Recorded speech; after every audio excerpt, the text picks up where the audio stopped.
Last lecture में हमने देखा था कैपेसिटर। कैपेसिटर होता क्या है और इसका यूज कहाँ पे है। तो पहला यूज इसका कहाँ पे है, तो फैन में है। तो फैन में आप देखते होंगे एक पतला सा रहता होगा सिलेंड्रिकल टाइप का, ठीक है ना, जिसको आप कंडेंसर बोलते हो। उसमें दो वायर निकले रहते हैं, वो कैपेसिटर ही है। तो कैपेसिटर का काम क्या है, तो कैपेसिटर का काम ये है कि विद इन कुछ सेकंड में डिस्चार्ज हो जाना, मतलब विद इन कुछ सेकंड में ही इतना फोर्स अप्लाई कर दे कि वो चलना शुरू हो जाए। समझे ना। तो कैपेसिटर का मतलब विद इन कुछ सेकंड में ही डिस्चार्ज हो जाएगा, लेकिन उसी सेकंड में वो इंपल्स बहुत बड़ा क्रिएट करेगा, फोर्स अप्लाई करेगा। समझे ना। इसी तरह आपने मूवी में देखा होगा, पिक्चर में, हॉस्पिटल में यूज होता है। ये किसी का हार्ट बीट रुक जाता है तो उसको सीने पर लगाया जाता है, ऐसे दो रहता है आयरन टाइप का, इसे लगाया जाता है। वो किस स्टेज पर होता है, किसी का हार्ट बीट रुक जाए लास्ट स्टेज पे वो अप्लाई होता है ना, कि कुछ अप्लाई मतलब उसको चिपकाया जाएगा तो कुछ सेकंड में कहीं अगर हार्ट बीट ऐसे रुक गया होगा तो चलना शुरू हो जाएगा, वो लास्ट स्टेज होता है। और इस तरह से नाउ हम आज क्या देखेंगे, कैपेसिटर का कॉम्बिनेशन। कॉम्बिनेशन कितने मेथड के होते हैं, तो टू टाइप्स होते हैं combination. First series combination, second parallel combination. तो सीरीज कॉम्बिनेशन क्या होता है, तो फर्स्ट में देखिए series combination. Series combination, okay. तो ये पैरेलल प्लेट कैपेसिटर का कॉम्बिनेशन हम लोग पढ़ते हैं। हमको पैरेलल प्लेट कैपेसिटर ही पढ़ना है 85%, समझे ना। तो ये कैपेसिटर है पैरेलल प्लेट कैपेसिटर। तो ये मान लेते हैं कि इसका C1 है कैपेसिटर, ये C2 है कैपेसिटर, ओके। ये एक कैपेसिटर है, ये दूसरा कैपेसिटर है, इसको हमने कनेक्ट कर दिया है, समझे ना। उसमें दो वायर निकले रहते हैं ना कैपेसिटर में, तो एक वायर इधर से कनेक्ट किया है, एक इधर रखा है मैंने, और एक वायर से इसका तीसरा कैपेसिटर को मैंने कनेक्ट कर दिया है, C3, समझे ना। अच्छा, इसको हमने किससे कनेक्ट कर दिया है, बैटरी से। इसको हमने किससे कनेक्ट कर दिया है, बैटरी से, ओके। वो बैटरी कितनी वोल्ट का है, तो V वोल्ट का बैटरी है। अच्छा, सीरीज कॉम्बिनेशन में क्या होता है, तो सीरीज कॉम्बिनेशन में चार्ज सेम होता है। सीरीज कॉम्बिनेशन में जैसे कोई पानी कहीं से आ रहा है, ठीक है ना, पानी किसी झरने से आ रहा है, तो एक ही रास्ता होगा, तो एक ही रास्ते से सारा पानी आएगा ना। इसी तरह यहाँ पे एक ही सिंगल वे है, तो इसी तरफ जितना चार्ज जाएगा, ऐसे V वोल्ट से जितना भी चार्ज निकला होगा, Q means charge, V means battery का इलेक्ट्रिक पोटेंशियल है, बैटरी है। C1 C2 C3 तीन टाइप का कैपेसिटर है, समझे ना। अच्छा, इन सीरीज कॉम्बिनेशन में क्या होता है, चार्ज सेम होता है, but potential drop for each capacitor variable होगा, समझे। तो इससे जो C1 कैपेसिटर को पास करेगा तो चार्ज कितना रहेगा, Q ही चार्ज रह जाएगा। C2 से रहेगा तो Q ही चार्ज रह जाएगा, ओके। C3 से रह जाएगा, क्रॉस करेगा, वो भी Q ही चार्ज रहेगा, समझे ना। अच्छा, C1 के लिए V1 मान लेते हैं कि V1 पोटेंशियल ड्रॉप है। C2 के लिए मान लेते हैं कि V2 पोटेंशियल ड्रॉप है, एंड C3 के लिए हम मान लेते हैं कि V3 पोटेंशियल ड्रॉप है, समझे ना। क्या समझे आपने कि सीरीज कॉम्बिनेशन में क्या सेम होता है, चार्ज। रजिस्टर में करंट सेम होता है। अच्छा, क्या वेरिएबल होगा, पोटेंशियल डिफरेंट, ठीक है ना, potential drop for each capacitor variable होगा। तो इसको हम लिखते हैं इन series combination, in series combination charge passing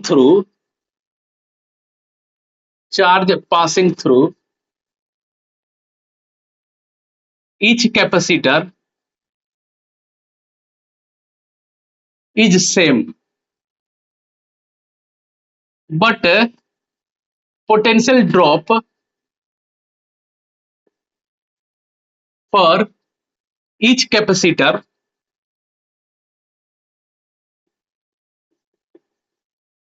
is different। Different लिख सकते हैं या आप वेरिएबल लिख सकते हैं। अच्छा, तो इसके लिए V1 ड्रॉप कर गया, इसमें C2 के लिए V2 ड्रॉप कर गया है पोटेंशियल ड्रॉप। अब V3 के लिए हमारा C3 के लिए V3 पोटेंशियल ड्रॉप कर गया है। तो total V equal to V1 plus V2 plus V3, V equal to V1 plus V2 plus V3। अच्छा, ये हम जानते हैं कि चार्ज इक्वल टू क्या होता है, Q equal to CV, then V equal to क्या हो जाएगा, Q बाई C हो जाएगा। अच्छा, देन V1 इक्वल टू क्या हो जाएगा, तो चार्ज तो सेम है, तो इसके लिए V1 कैसे फाइंड करेंगे, तो charge by C1, charge by C1। ऐसे ही V2 के लिए Q बाई C2, V3 के लिए Q बाई C3, ऐसे हम लोग लिख लेंगे, समझे। अब यहाँ पर सब्स्टिट्यूट कीजिए, V इक्वल टू क्या लिखेंगे, V equal to Q by C लिख सकते हैं, ठीक है ना। अच्छा, समझे ना। अच्छा, V1 के लिए हम क्या लिख सकते हैं बहादुर बच्चों, तो V1 के लिए Q बाई C1 लिख सकते हैं, V2 के लिए Q बाई C2 लिख सकते हैं हम, कोई कष्ट बिल्कुल नहीं। V3 के लिए Q बाई C3 लिख सकते हैं, Q कॉमन, देन Q ने Q को मारा, तो इसमें क्या बच गया, 1 by C equal to 1 by C1 plus 1 by C2 plus 1 by C3। Okay, तो ये हमारा इकोवैलेंट कैपेसिटेंस है, किसके लिए, सीरीज के लिए, ठीक है ना, सीरीज के लिए इकोवैलेंट कैपेसिटेंस है। अच्छा, एक सीक्रेट बात क्या है, हम दो कैपेसिटर के लिए हम ऐसे उल्टा पुल्टा करके नहीं लिखना है हमको, समझे ना। उसके लिए हम सीधा सीधा लिख देंगे, तो टू कैपेसिटर जहां रहे उसके लिए इक्विवेलेंट क्या करेंगे, C equivalent equal to C1 C2 upon C1 plus C2, तो इसको सीधे सीधे आपको लिख देना है, समझे ना। बट ये केस के लिए है only for two capacitor, only for two capacitor in series combination, in series combination. Okay, ये कितना भी कैपेसिटर के लिए हम लिख देंगे, तो याद रखना है सीरीज कॉम्बिनेशन में 1 by C equal to 1 by C1 plus 1 by C2 plus 1 by C3 like this. Okay, और टू कैपेसिटर दे तो हमको ऐसा प्रोग्राम में लिखने की जरूरत नहीं है, डायरेक्टली हम लिख देंगे C equivalent equal to C1 into C2 upon C1 plus C2। समझ गए, समझ गए बहादुर बच्चों। नेक्स्ट हम करते हैं पैरेलल कॉम्बिनेशन।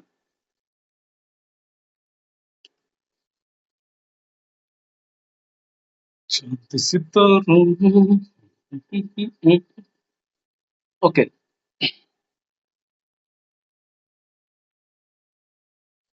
नेक्स्ट करते हैं हम लोग पैरेलल कॉम्बिनेशन।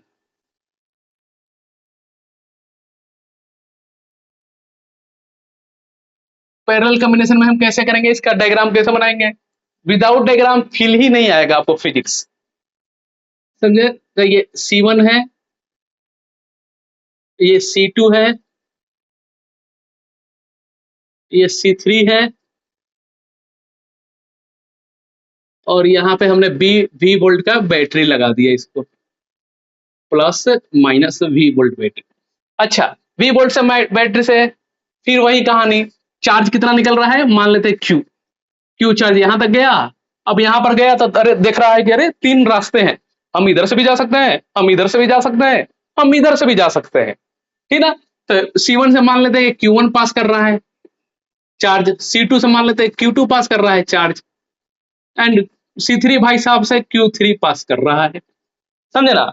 अगेन यहां से सब जुड़ के Q1 plus Q2 plus Q3 Q ही बन जाएगा यहाँ पे, समझे ना। अच्छा, तो इसमें क्या लिखते हैं, बट यहाँ पे देखिए इधर कोई कैपेसिटर नहीं है, जो भी है पैरेलल में है, तो V वोल्ट पोटेंशियल ड्रॉप है ना, तो ये सबके लिए पोटेंशियल ड्रॉप भी V ही होगा, इसमें पोटेंशियल ड्रॉप सेम होगा। तो याद रखना है, इन parallel combination potential drop for each capacitor same, parallel combination में सिर्फ, समझे ना। A charge variable, then we can write in parallel combination,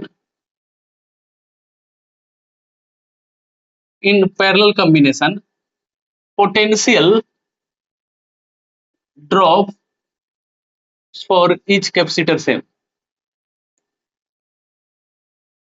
capacitor same, but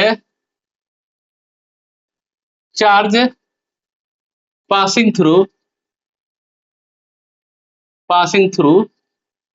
each capacitor variable, each capacitor variable, समझे ना। तो मान लेते हैं यहाँ पर 2 लीटर वाटर गया, 3 लीटर वाटर गया, 4 लीटर वाटर गया, तो टोटल कितना ये था, तो पूरा सभी का सम है, तो Q इक्वल टू क्या लिख देंगे हम, Q equal to Q1 plus Q2 plus Q3। Okay, for example 1 microcoulomb है, 2 माइक्रोकुलम है, 3 माइक्रोकुलम है, तो 1 प्लस 2 3, 3 प्लस 3 6, तो ये 6 ही है Q। समझे ना? अच्छा, अब क्या जानते हैं हम, Q इक्वल टू सी भी लिख सकते हैं। अच्छा, Q इक्वल टू सी भी हम लिख सकते हैं। Q1 के लिए हम क्या लिख सकते हैं, तो Q1 के लिए हम C1 एंड V लिख सकते हैं, V तो सेम ही रहेगा सबके लिए। एंड Q2 के लिए हम क्या लिख सकते हैं, C2 इंटू वी। Q3 के लिए C3 इंटू वी। फिर से हम लिखते हैं इसको, Q equal to C V. Q1 के लिए हम क्या लिख देंगे, C1 into we, plus Q2 के लिए C2 into we, plus Q3 के लिए C3 into V, so on like this है। तभी कॉमन निकाल लीजिए, यहाँ से भी कैंसिल हो जाएगा, तो C equal to C1 plus C2 plus C3 and so on. Okay, in parallel combination में ये कैपेसिटेंस आपका हो जाएगा। समझे? अंडरस्टूड? हम इस तरह निकाल लेंगे। चार्ज कितना है, तो चार्ज यहां से बैटरी से कितना चार्ज निकला है, तो Q इक्वल टू हम यही लिख लेंगे, सी मीन्स सी इक्विवेलेंट किसके लिए, द पैरेलल कॉम्बिनेशन के लिए। ओके, ये पैरेलल कॉम्बिनेशन के लिए, पैरेलल के लिए, तो यहाँ भी सी इक्विवेलेंट लिख लेंगे और इनटू भी कर लेंगे, तो हम चार्ज निकल जाएगा, नेट चार्ज। समझ में आ गया? ओके, देन नेक्स्ट हम करते हैं, नेक्स्ट हम लोग क्वेश्चन को देखते हैं इसके बेसिस पे।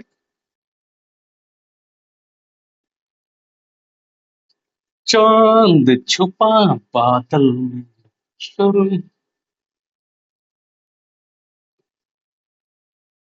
है कि नहीं?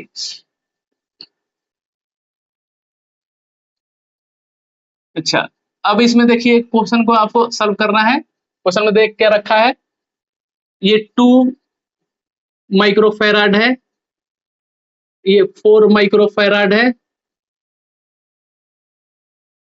और यहाँ पे ये बैटरी लगा है, ये बैटरी लगा है, ये प्लस माइनस 12 वोल्ट बैटरी, ये C1 है कैपेसिटर, ये C2 कैपेसिटर है। ओके, आपको बताना क्या है, आप सब कुछ बताइए इसमें।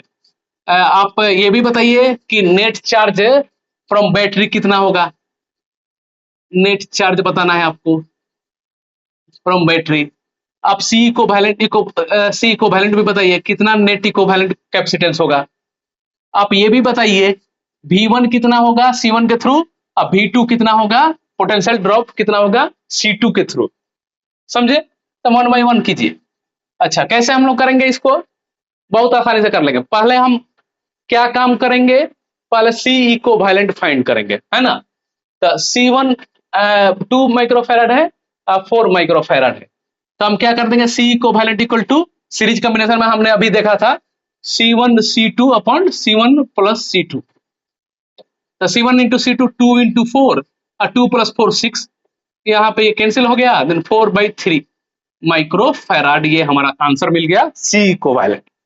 अब भाई साहब क्या पूछ रहे हैं, then net charge, the Q equal to C equivalent into V means battery here, तो सी इक्विवेलेंट 4/3, अब बैटरी कितना है 12, देन ये हमारा 3 4 जा 12, देन 16 माइक्रोकूलम चार्ज पास हुआ है इस यहां से बैटरी से Q। ओके, अब V1 कितना पूछ रहा है, तो पहले आप जानते हैं यहाँ पर कितना चार्ज होगा, Q1 Q2, तो दोनों सेम ही होगा। चार्ज क्योंकि एक ही रास्ता है, तो चार्ज डिवाइड नहीं हो रहा है। तो सीरीज में हमने बताया था ना कंसेप्ट में, सीरीज में चार्ज सेम होता है, तो C1 से भी उतना ही चार्ज पास होगा, इतना ही पास होगा यहाँ से। तो Q equal to Q1 equal to Q2 equal to 16 microcoulomb. अब V1 पूछ यहां से बताइए, C1 के लिए पोटेंशियल ड्रॉप कितना होगा, तो V1 equal to Q equal to C भी, तो V equal to Q by C, then Q1 by C1, तो Q1 तो हम जानते हैं 16 है, और C1 हम जानते हैं 2 है, यहाँ पे 8 आ गया, 8 वोल्ट आ गया। ओके, और यहाँ पे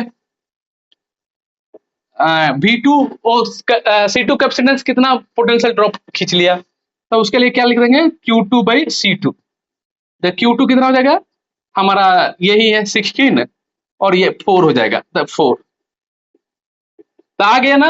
ये V1 प्लस V2 कीजिए इक्वल टू V आ गया ना, 8 प्लस 4, तो 8 पोटेंशियल ड्रॉप ये लिया, 4 ये लिया, तो 12 मिल ही गया इसको। तो इस तरह से हम लोग क्वेश्चन को सॉल्व करेंगे। समझ में आया?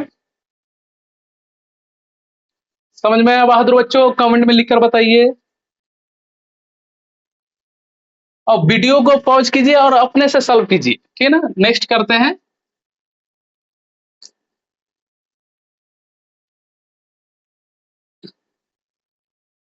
यहाँ पे ये C1 है और ये भी 2 माइक्रोफेराड,